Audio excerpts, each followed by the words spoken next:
हाय और मेरा नाम है अंकित। चलिए आज हम बात करते हैं जोकर फोलियोड्यूक्स यानी कि जोकर पार्ट 2 की। इस मूवी में मेन भूमिका में है वॉकिन फिनिक्स और लेडी गागा। आप सबको पता है कि वॉकिन फिनिक्स पहले भी जोकर पार्ट 1 में आ चुके हैं और कमाल की एक्टिंग की थी उन्होंने।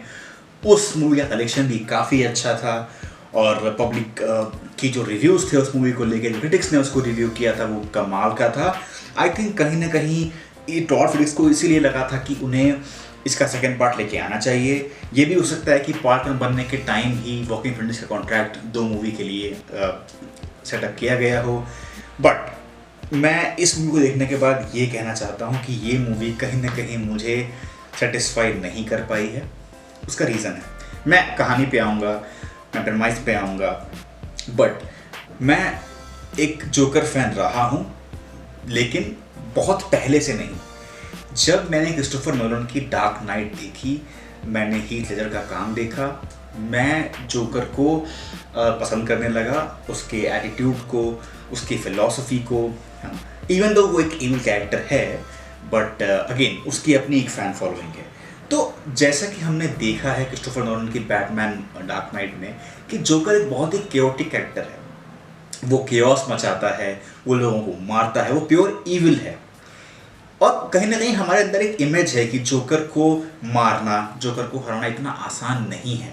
बट इस मूवी में जिस तरह जोकर का अंत दिखाया गया है, राइट, जिस तरह जोकर की कहानी को आगे बढ़ाया गया है, वो थोड़ा डिप्रेसिंग है।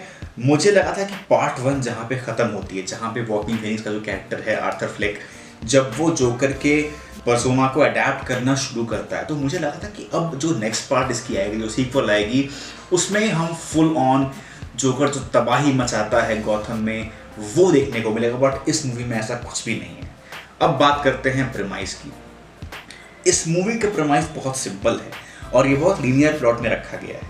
पार्ट 1 के बाद आर्थर फ्लेक यानी कि जोकर जो है वो एक असाइलम में डाल दिए जाते हैं। उन पे केस चल रहा होता है, अगर मैं आसान भाषा में कहूँ तो वो अंडर ट्रायल हैं, उन पे ट्रायल चल रहा है।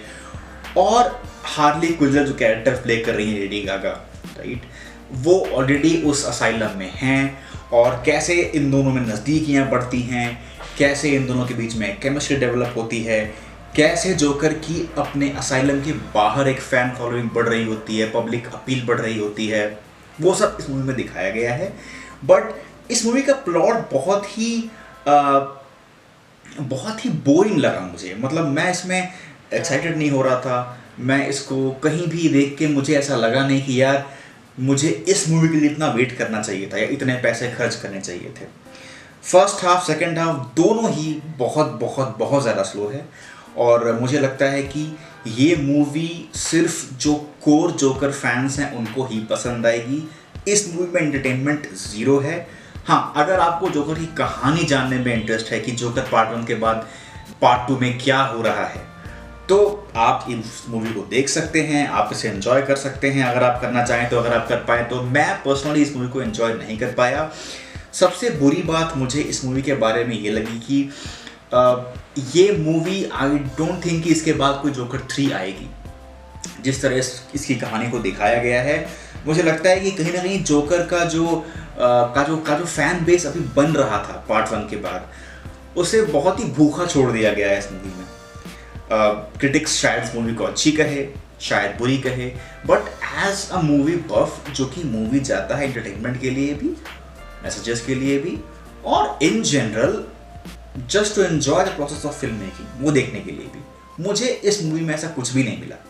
It was a complete you can say कि डिसअपॉइंटमेंट फॉर मी। मैं शायद इस पर ज़्यादा कर रहा था। मुझे लगा था कि नहीं, अब ये मूवी का जो स्केल है वो बढ़ेगा, मूवी का पेस बढ़ेगा सीक्वल में पार्ट 1 के बाद, बट ऐसा कुछ भी नहीं होता है।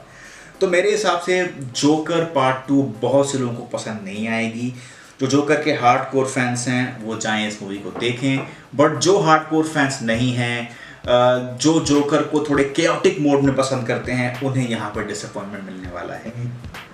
मेरे हिसाब से मैं इस मूवी को दूंगा 2 आउट ऑफ 5 स्टार्स। मुझे पता है कि मेकर्स का अपना एक विजन था इसको दिखाने के लिए, बट कहीं ना कहीं DC यूनिवर्स की जो मूवीज़ आ रही हैं उसमें अब वो बात नहीं है। जब से जेम्स गन ने कमान संभाली है DC की, चाहे वो रिप्लेसमेंट है सुपरमैन का, चाहे वो रीबूट कर रहे हैं बहुत सारी मूवीज़ को, बहुत सारे कैरेक्टर्स को। जोकर को इस तरह एंड करना कहीं ना कहीं मुझे लगता है कि डीसी यूनिवर्स के लिए एक बहुत ही शर्म की बात है। और मुझे लगता है कि होपफुली उन्हें ये मैसेज समझ में आएगा पब्लिक का जब उन्हें रिएक्शन देखने को मिलेगा। फिलहाल के लिए मैं यही बोलूँगा कि इंडियन ऑडियंस को तो ये पसंद नहीं आने वाली है। हॉलीवुड में या फिर इंडिया के बाहर इसे कैसा रिस्पांस मिलता है मुझे नहीं पता। कुछ खास ये मूवी कमाई नहीं करेगी मेरे हिसाब से। जो पार्ट 1 ने कलेक्शन की थी, पार्ट 2 वहाँ तक नहीं पहुँच पाएगी। और ये था मेरा रिव्यू जोकर पार्ट 2 के बारे में। बताइएगा आपको कमेंट करके कैसा लगा। अगर आप मुझसे सहमत हैं तो भी, असहमत हैं तो भी। Till we speak again, thank you, नमस्कार।